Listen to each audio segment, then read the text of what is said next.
ธุทำทีเรื่องหัวไปหัวมันเด้อกินพะเมีย อันนี้ต้องชนะเกิดชาติเกิดชัยเกิดชัย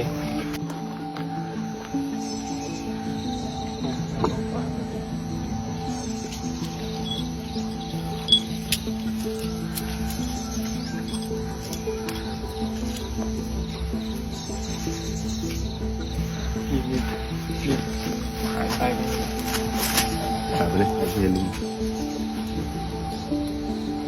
มาคนนี้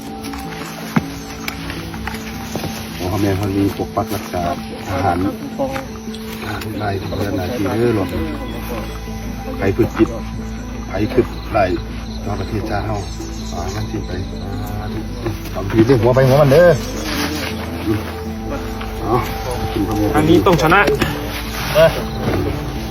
เกิดชาติ